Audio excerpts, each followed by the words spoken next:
చాలామంది ఇష్టంగా రంగురంగుల చేమంతుల్ని నర్సరీ నుండి తెచ్చుకుంటారు. కొత్త కలెక్షన్ కూడా, రేర్ కలెక్షన్ కూడా తెచ్చుకుంటూ ఉంటారండి. అయితే ఆ మొక్కలు ఆ సంవత్సరమే పాడైపోతున్నాయి, మేము నెక్స్ట్ సీజన్ అంటే నెక్స్ట్ ఇయర్కి వాటిని కాపాడుకోవాలంటే ఏం చేయాలి, ఎలా చేస్తే అవి బ్రతుకుతాయి అని చాలామంది కామెంట్ సెక్షన్లో అడుగుతున్నారు. దాని గురించి ఈరోజు తెలుసుకుందామండి. నమస్తే, నా పేరు భవానీ. ఈ తరం ఇల్లాలు గార్డెనింగ్ ఛానల్కి స్వాగతం. వీడియోని చూస్తూ లైక్ చేయడం మాత్రం మర్చిపోవద్దు. అలాగే ఈ వీడియో ఎలా అనిపించింది కామెంట్ సెక్షన్లో తప్పకుండా చెప్పగలరు. చేమంతుల్ని ఫుల్ బ్లూమ్స్తో ఉన్న మొక్కల్ని ఈ సంవత్సరమే ఎంజాయ్ చేయాలి అనుకుంటే కనుక మీరు ఫుల్ బ్లూమ్స్ ఉన్న చేమంతి అంటే నర్సరీలో మొత్తం పూలు పూసుంటాయండి, ఆ మొక్కల్ని తెచ్చుకోవాలి. ఒకవేళ ఆ మొక్కలు నెక్స్ట్ సీజన్కి ఉండాలి, నెక్స్ట్ ఇయర్కి ఉండాలి అంటే అవి అసలు ఉండవు. మీరు నెక్స్ట్ ఇయర్కి ఉండాలి అంటే మాత్రము ఇలా మొగ్గలతో ఉన్న చేమంతుల్ని తెచ్చుకోవాలండి. ఇక్కడ చూస్తున్నారా, నేను మీకోసమే ఈ 2 చేమంతి మొక్కల్ని తీసుకున్నాను అనమాట. ఇలా బుషీగా ఉన్న మొక్కల్ని సెలెక్ట్ చేసుకోవాలి. అలాగే ఇలా మొగ్గలతో, ఎక్కువ మొగ్గలతో ఉన్న మొక్కల్ని సెలెక్ట్ చేసుకోవాలి. పూల మీద ఉన్న మొక్కల్ని తెచ్చుకుంటే ఏంటంటే ఆ పూలు మనం కట్ చేయకుండా మొక్క మీదనే వదిలేస్తే అవి ఎక్కువ వరకు ఆ మొక్క చనిపోయే ఛాన్స్ ఎక్కువగా ఉంటుందండి. అలా కాకుండా మనము ఇలా ఎక్కువ బ్రాంచెస్ ఉన్నది మొగ్గలతో ఉన్న మొక్కల్ని నర్సరీ నుండి తెచ్చుకోవాలి. ఇది ఫస్ట్ అండి, మీరు మీ చేమంతి మొక్కని నెక్స్ట్ ఇయర్కి కాపాడుకోవాలి అనుకుంటే. నెక్స్ట్, ఈ పూల మొక్కలను నాటుకోవడానికి మనము ఏవైతే కుండీలు తీసుకుంటామో ఆ కుండీలలో సాయిల్ చాలా రిచ్గా ప్రిపేర్ చేసుకోవాలండి. ఎక్కువగా నైట్రోజన్ ఉండేలా చూసుకోవాలి. ఎందుకంటే పూలు పూయటం అయిపోయిన తర్వాత మొక్క చిగురించాలి, కొత్త ఆకులు రావాలి అంటే ఖచ్చితంగా నైట్రోజన్ కావాలి. కాబట్టి మనం తీసుకునే సాయిల్ కూడా చాలా ఇంపార్టెంట్. ఈ సాయిల్లో మీరు ఎప్సమ్ సాల్ట్ లేదంటే ఘనజీవామృతము ఇట్లాంటివి కలుపుకున్నా కూడా చాలా మంచిది. ఇంకా మనము పూలు ఎక్కువగా పూయటం కోసం ఆల్ మిక్స్డ్ కేక్ కలిపితే 2 విధాలా పనిచేస్తుందండి. మొక్క ఏపుగా పెరగడానికి పనిచేస్తుంది, అలాగే మొగ్గలు ఎక్కువగా రావడానికి, అది నెక్స్ట్ ఇయర్ దాకా ఉండటానికి కూడా పనిచేస్తుంది. కుండీలో నాటిన తర్వాత ఇలా పువ్వులు పూసి ఎండిపోతాయి చూడండి, ఇలా ఎండిపోయిన దాకా కూడా ఉంచొద్దు. ఈ విధంగా మనం నర్సరీ నుండి, ఇది ఆల్రెడీ ఇంట్లో ఉన్న మొక్కలు కాబట్టి ఇవి సర్వైవ్ అవుతాయి. అదే మనం నర్సరీ నుండి తెచ్చుకున్న మొక్కలు అనుకోండి, ఇలా కొంచెం రేకులు ఎండిపోతున్నాయి అనగానే వీటిని కట్ చేసుకోవాలండి.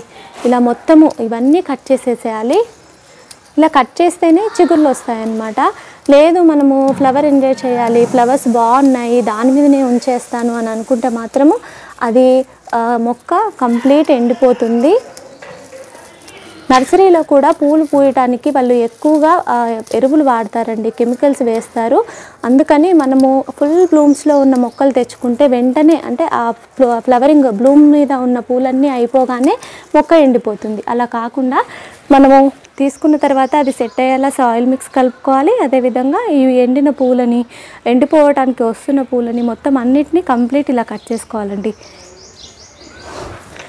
ఇలా కట్ చేసిన తర్వాత సాయిల్ని అంతా లూజ్ చేసుకొని నైట్రోజన్ ఎక్కువగా ఉన్న ఫెర్టిలైజర్ ఏదైనా కానీ ఇవ్వాలండి. ఆర్గానిక్ మనం వర్మి కంపోస్ట్ కానీ జీవామృతం ఇస్తే ఇంకా మంచిది. ఇలాంటివన్నీ ఇస్తూ ఉంటే కొత్త చిగులు రావడానికి ఛాన్స్ ఎక్కువగా ఉంటుంది. ఇవన్నీ మండలతో సహా చాలా దగ్గరికి కట్ చేసుకోవాలి. ఓన్లీ పైదాకా కాదు, అంటే ఇలా ఓన్లీ పువ్వులే కట్ చేస్తే ఇది ఉంటుంది కదా, ఓన్లీ ఇట్లా పువ్వులే కాకుండా ఇక్కడున్న మండ కట్ చేసుకోవాలన్నమాట. ఇలా ఇది ఉంది కదండి, ఈ పైనవి కాకుండా ఇక్కడ ఇలా ఇలా ఇలా కట్ చేయకుండా ఇలా కట్ చేసుకోవాలి. కంప్లీట్ మొత్తం ఇలా కట్ చేసుకోవాలి. అంటే ప్రూనింగ్, చేమంతి మొక్కల్ని కంప్లీట్ ప్రూనింగ్ చేస్తున్నట్టు. అప్పుడే అది మళ్ళీ చిగుర్లు పెడుతుంది, లేదంటే అసలు చిగుర్లు రావు, మీకు ఆ మొక్క చచ్చిపోతుంది. ఇలా మొత్తం ఇలా కట్ చేసుకొని కంప్లీట్ ప్రూన్ చేయాలి. చేసిన తర్వాత ఈ సాయిల్ అంతటిని లూజ్ చేసి మనము నైట్రోజన్ రిచ్ ఫెర్టిలైజర్స్ ఇచ్చుకుంటే మొక్క ఖచ్చితంగా చిగుర్లు పెట్టి మళ్ళీ నెక్స్ట్ సీజన్కి సర్వైవ్ అవుతుంది. అలాగే ఈ చేమంతి మొక్కల్ని, నర్సరీ నుండి తెచ్చిన చేమంతి మొక్కల్ని నాటుకోవడానికి కూడా మనము ఇలా లోతుగా నాటుకోవాలండి. ఇలా కట్ చేసుకున్న తర్వాత ఇది ఉంటుంది కదా, ఇక్కడ చూడండి సాయిల్ ఎంత తక్కువగా ఫిల్ చేసుకున్నానో నేను. అంటే మొక్క మనకి లోతుగా పోవాలన్నమాట. ఈ మెయిన్ స్టెమ్ ఉంది కదా, ఇక్కడ ఉంది కదండి, ఇది మునిగేలా మనము సాయిల్ వేసుకోవాలి. ఇది చూడండి, ఇక్కడ ఈ మెయిన్ స్టెమ్ మొత్తం కంప్లీట్ మునిగే విధంగా మనం ఇలా సాయిల్ వేసుకోవాలి. ఎందుకంటే చేమంతులు మనకి స్టెమ్ పెడితేనే ప్రాపగేట్ అవుతాయి కదండి. ఆ విధంగా ఇలా నర్సరీ నుండి తెచ్చుకున్న మొక్కలు ఈ విధంగా నాటుకుంటే ఏంటంటే ఇక్కడ నుంచి కూడా వేర్లు వస్తాయి. దానివల్ల కూడా కొత్త వేర్లు రావటం వల్ల కూడా కొత్త చిగులు తొందరగా రావడానికి ఛాన్స్ ఉంటుంది. పైన ఓన్లీ కోకోపీట్ వేసుకున్నా కూడా మంచిదే. కోకోపీట్ వేసుకొని మండకి మెయిన్ స్టెమ్కి కోకోపీట్ తగిలే విధంగా చెమ్మ ఉండే విధంగా మనం ప్లాన్ చేసుకోవాలి. ఇంకోటి కూడా అదే విధంగా నాటుకుందామండి.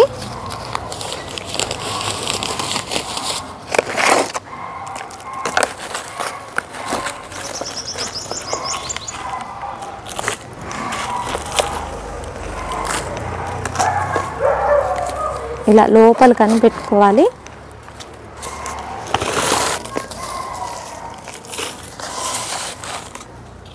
తర్వాత కోకోపీట్ కొంచెం పైన వేసుకుందాము.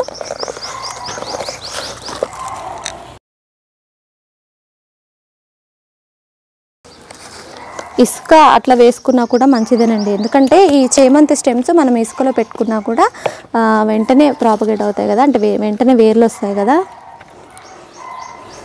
ఇలా నాటుకున్న తర్వాత పువ్వులు కట్ చేసినాక కూడా ఈ స్టెమ్స్ అనేవి మొత్తం ఎండిపోవడానికి వస్తాయండి. అంటే సీజన్ అయిపోయిన తర్వాత ఈ స్టెమ్స్ ఈ మండలన్నీ కూడా ఎండిపోతూ ఉంటాయి.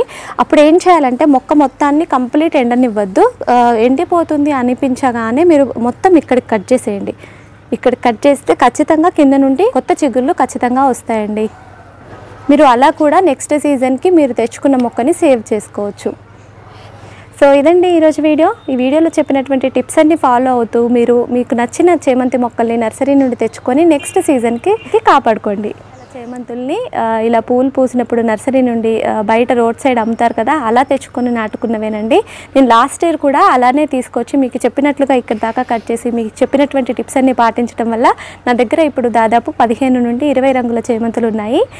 సో ఈ వీడియో మీకు నచ్చిందనే అనుకుంటున్నాను. యూస్ఫుల్ అనిపిస్తే తప్పకుండా లైక్ చేసి మీ ఫ్రెండ్స్ అండ్ ఫ్యామిలీతో షేర్ చేసి ఈ తరం ఇల్లాలు గార్డెనింగ్ ఛానల్ని సబ్స్క్రైబ్ చేసి పక్కనే ఉన్న బెల్ ఐకాన్ని క్లిక్ చేయగలరు. మీరు నన్ను ఈ తరం ఇల్లాలు ఫేస్బుక్ అండ్ ఇన్స్టాగ్రామ్లో కూడా ఫాలో అవ్వచ్చు. Thank you for watching. Happy gardening.